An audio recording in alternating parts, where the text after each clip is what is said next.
we pre-record these homilies on Thursday afternoon. So I don't know what the Blues will do tonight or going forward, but as we record this, they have won 10 straight. Amazing. So I will be wearing my Blues jersey during this homily. Now, a word about this. A wonderful human being gave this to me, and he made sure that I had the number 1 on the back with a descriptive word above it. I'd argue that's a bit of an overstatement, but I sure love that. So anyways, it sure is fun, isn't it? So, all right, so here's got a couple of things. The main thing is we have Holy Week coming up, our regular Mass schedule for Palm Sunday. I don't remember what Masses I'll be doing. Go to our webpage, that faith box. There's homilies, kids' messages, and a priest Mass schedule. It'll tell you.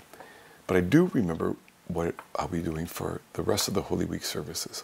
On Holy Thursday at 7 p.m., really probably my favorite liturgy of the entire year, I'll be presiding. We wash feet, just like one person at a time. I say a word about that person as Father Leo washes their feet. It's just a lovely Mass. We process over to Father Dowling Hall to a simple altar of repose for people to stay awake and watch and pray until midnight. And I'll say more about this next weekend, but I just want to give you this heads up now. Father Leo will lead our main Good Friday service at 7. I'll do at 3 p.m. a version of the Stations of the Cross that I wrote. On Holy Saturday, we have one main service. I'll lead that.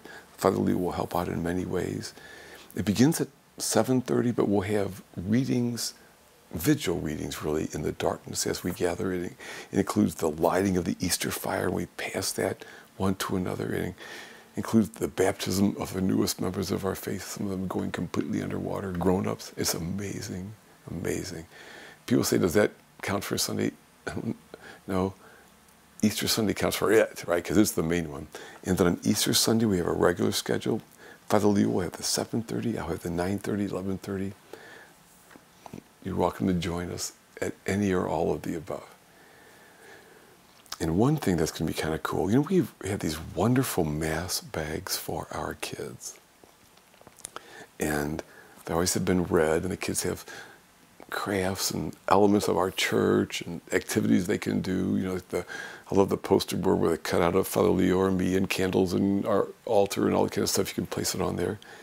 We have a special thing for Lent right now, but for Easter Sunday, we have this brand new, lovely book called Easter Mass at Most Sacred Heart. Oh my gosh. It's got some like pictures of the Easter Vigil, the lighting of the Easter fire, then our Easter Sunday Masses. It's just fabulous. I thank everyone involved in this. And those bags will be white because it's Easter. Anyway, much to celebrate. May these holy days be just that for us. May they indeed be holy. And thanks for joining.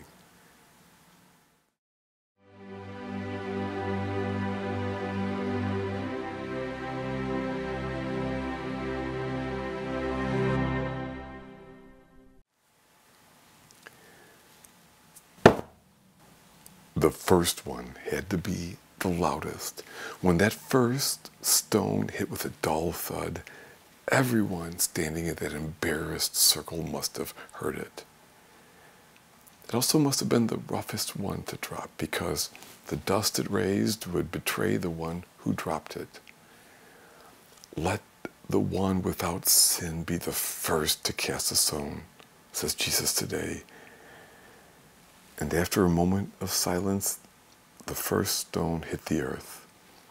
I wonder who dropped their stone first. Was it someone guilty of the same sin? Was it someone who had that very day been hurtful to their spouse and who felt the hypocrisy, dishonesty of attacking someone else? Was it someone who was themselves a victim of too many stones and who felt a solidarity with that woman in the middle, who in that silence found compassion in their own heart? Was it one of the elder wiser ones who had taught themselves over the course of their lifetime how to recognize truth when they heard it. And in the words of Jesus, they knew they were hearing truth. What do you think? Who dropped their stone first? The more important question, what would it take to get you and me to drop the stones we carry? You see, we all have them. They are those places of anger and judgment we have in our heads and hearts, ready to fire at people like this woman who we just don't think deserves such love. How do we know if we have those stones ready to fire? Well, one indication is that if we ever hear ourselves thinking or saying, what's wrong with the world is those people, or thinking or saying, the short form, those people. You see, as was true for this crowd, so true for us. It's so much easier to be angry at those people than to look at our own lives. And actually, it feels kind of great to be seeing what's wrong with everyone. I mean, look at the effectiveness of hate groups. You know why they work? It's the easiest way to get a group together. A sense of being united against a common enemy. Because now, of course, all the evil, all the wrong is out there.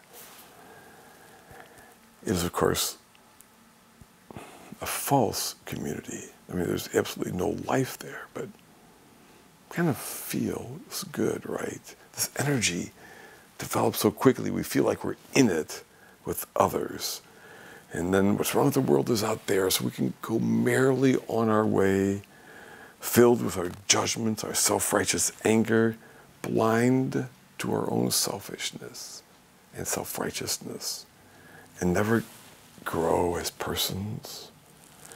And we don't even see that we're not just hurting others, that we're hurting our own souls.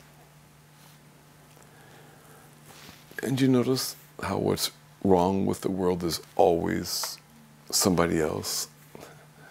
I mean, the group changes, but the problem with the world is really what? Refugees and immigrants. Really? What's wrong with the world is Muslims, are gays. I mean, really? It's government, it's conservatives, it's liberals, it's my wife, my kids, my parents. It's always somebody out there. The opposite is actually true, at least spiritually. It has been well said that in the spiritual world, your problem is always you. My problem is always me. And not that everything's all great there, but spiritually, that's not my problem. My problem is what I do with that. Jesus, this crowd says through sneering lips, the problem is that woman, that sinner caught in the very act of adultery. And the law says that she should be stoned. Jesus, do you support the law or not? It was the law. But Jesus knew that this law was unjust and sees right through their self-righteous anger to a real human person, flawed and in trouble. She's about to be killed. So he says that amazing sentence, let the one without sin be the first to cast a stone. The people in that flash mob grab their stones, ready for the first one to throw. After that sentence from Jesus, there is silence.